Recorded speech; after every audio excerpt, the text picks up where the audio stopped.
Ngayon mga brad, ang topic natin ngayon request ni Mr. Chan Chan about dito sa maingay sa likuran. Bali na-experience ko na rin kasi yun minsan meron siya, minsan wala. Re-resolbahin natin kung ano yung maingay na yun, no?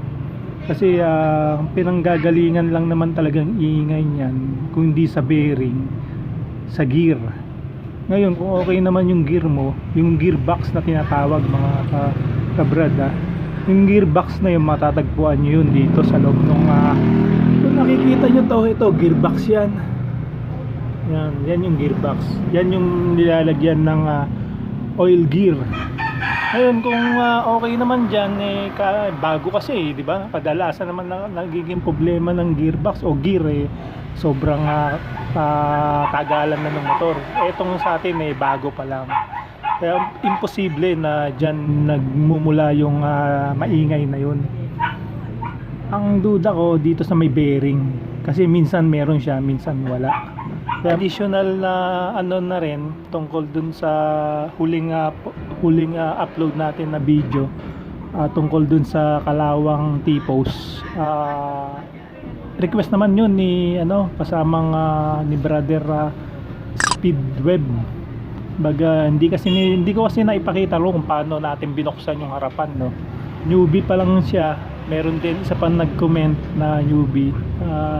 Importante kasi makita rin nila kung paano natin inalis at saan naka-locate yung kalawang na yun sa T-Post.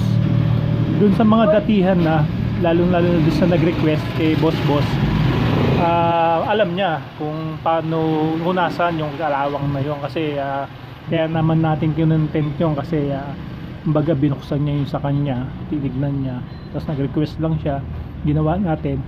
Kaya hindi ko na rin na-i-video yung pagbaklas ng harapan, no, kasi hahaba kasi yung video natin minsan kasi naiinip yung mga viewer natin, masyado mahaba. Baga nakikita ko kasi sa channel ko na nag-i-escape yung mga nag-view. Baga parang nagkakaroon ng diferensya kasi yung channel ko, basta ganun kaya nag-upload ako nung kaya lang, yung hindi maiinip yung viewer, ganun. Pag sobrang haba mas lamang yung escape kasi, kaya iniiksian ko. Baga i-compress ko siya para mabilis, kasi alam ko naman medyo nakakainip talaga. Gagawin natin nga ipagbaklas nito, mamadali na natin para mabilis tayo, no? At ma-i-upload na natin din kaagad. Tapos siguro next natin i-upload ililinisin natin to. Baga yung kalawang na yan, basta papakita ko sa inyo. Tapos yun, umpisa na natin. Bali ngayon magbabaklas tayo ng tambucho. Baga ilan lang namang screw niya to, isa, dalawa, plus yung pinakapuno ng tambucho. Kung nakikita mo yung pinakapuno, number number 12. Ito rin number 12. Yan yung babaklasin natin. Saka to, alisin mo natin itong tambucho, tapos itong gulong. Ayun, bali mga brad, naalis na natin yung mga screw nya. Bali dalawang mahaba dito to, sa dalawang to, diyan galing yan. Itong isa dito, bali number number 12. Tapos yung sa may pinakapuno, ito yun, number 12 din siya. Tapos yung sa gulong number 22. Ngayon alisin din natin to para makita natin yung pinaka bearing niya, kung kailangan palitan o natanggalan natin yung nut tsaka yung washer. Ngayon hugutin nyo lang to.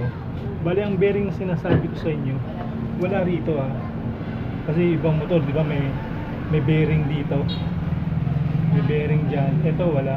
Baga yung bearing na maririnig yun, nandito yun. Dito yung bearing na sinasabi ko sa inyo. Minsan kasi yung bearing na yun, alam niyo yung bearing di ba, may bulitas yun. Minsan kulang lang talaga siya sa grasa. Yung meron tayong washer dyan.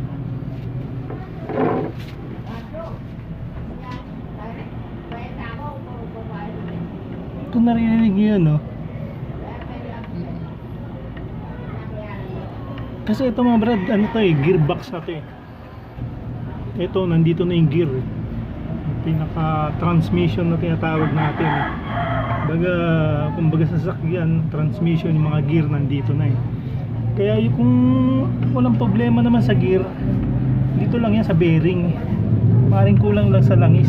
Kasi minsan meron, minsan wala siyang tunog, di ba? Naririnig yun naman. Ayan, kung ano nyo, dali natin tong preno.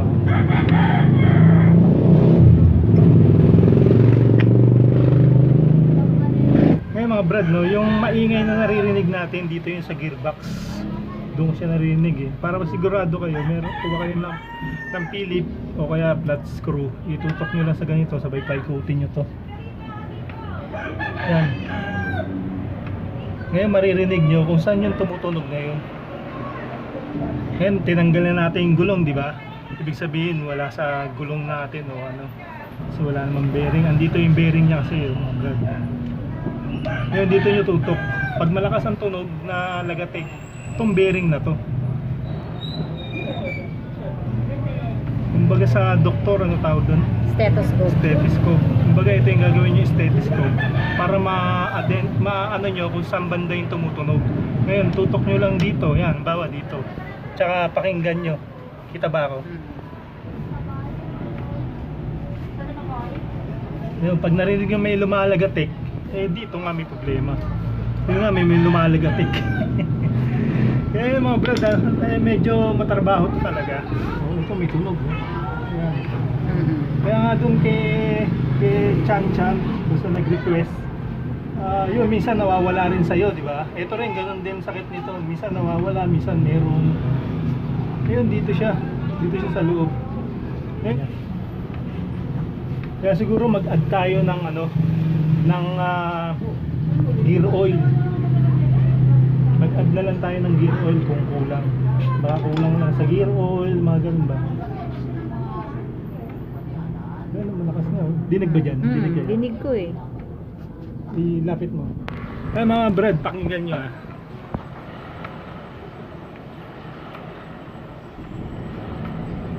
Ayan, di ba? Naririnig nyo yung ano na yun. Lalo na pag tinapatan nyo nga nito, kung saan banda siya.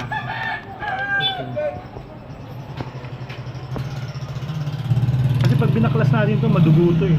Medyo madugong baklasan yan. Talagang kailangan mo. Subukan muna natin sa gear oil. Oo, mag-add muna tayo ng gear oil ngayon pagka medyo wala na kayo naririnig. At saka wala naman siyang ano eh, yung ang uga lang niya pag ganun. Normal lang yan, yung ugang ganyan. Ang masama yan pag may uga, pag ganun. Yun ang masama. Forward, backward, okay lang. Pagka up and down, yun ang masama. Yung ganitong uga, okay lang yan. Pagka yung taas baba at may kalug kang nararamdaman, yun ang delikado. Pero sa ngayon mag-a-add lang tayo ng gear oil. Ibabalik na natin. Pagka minsan naman talaga nawawala siya. Kaya sabi nga doon sa kasama natin kay Chan Chan, nawawala rin sa kanya. Sa atin din eh, di ba? Nawawala minsan. Kaya doon sa mga naka-experience, no, comment lang kayo kung ilan tayong may problemang ganito. Pero dapat talaga obserbahan muna natin. Obserbahan muna natin. Yung diretso linis na lang, total nabuksan na natin ito.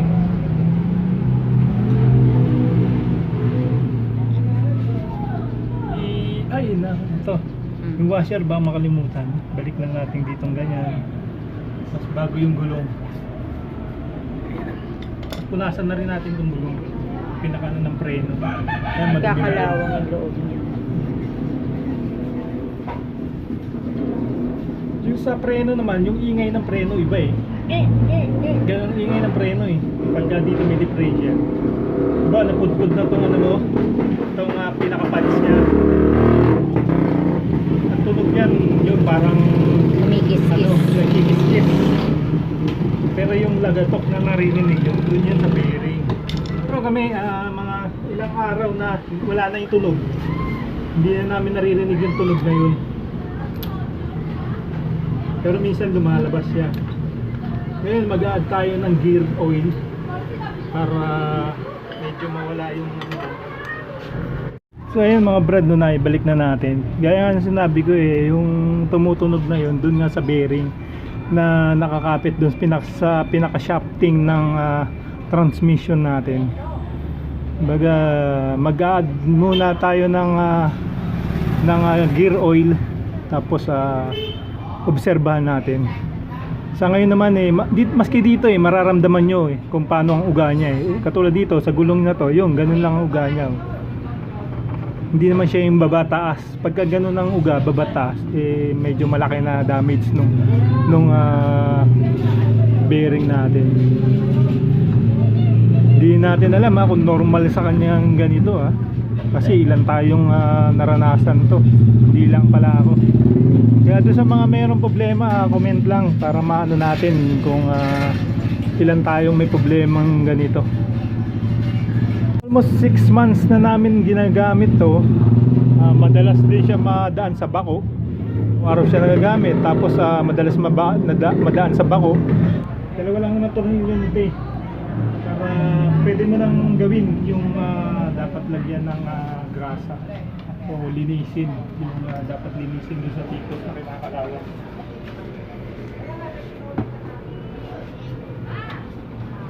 Ito pag binuksan mo, ito lang. Nandito lang ito lang bubuksan natin. Ito lang halatang na to.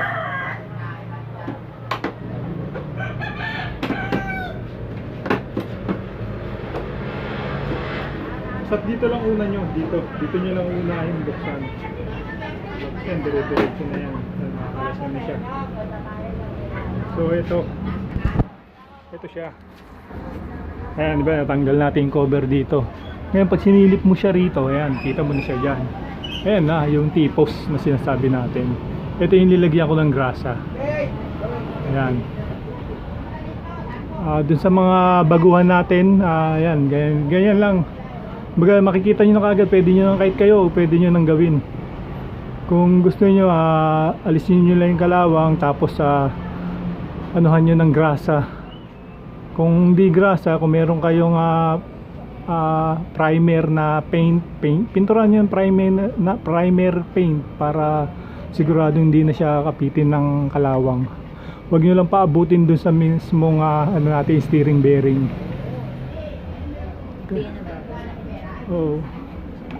Ayun, kaya siguro na siya kinakalawang dahil minsan na open to kasi nakikita nyo, ito yung daliri ko, open siya, di ba?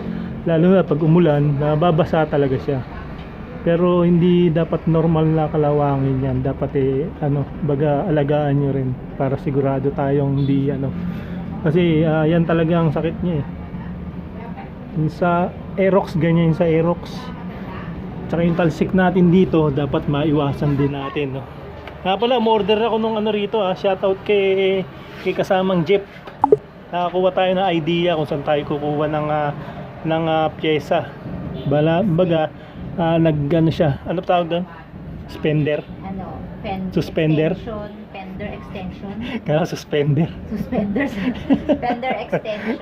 Ayun, nakakuha tayong idea sa kanya. Kasi nung una, wala pa akong alam na pwedeng ilagay dito, kaya goma pa lang, improvise. Baga kaya nag-improvise lang din ako. Diba? Ngayon nagkaroon tayo ng mga kaibigan na nagkaroon ng idea kung ano yung mga magandang ilagay dito. Bigay lang kayo ng opinion nyo, bigay lang kayo ng suggestion nyo, comment lang kayo at paki-like na rin tong video ito. Yun lang. Kaya mga brad, ayan, nakadikit na yung ating sticker. Yun lang mga brad, mabalos.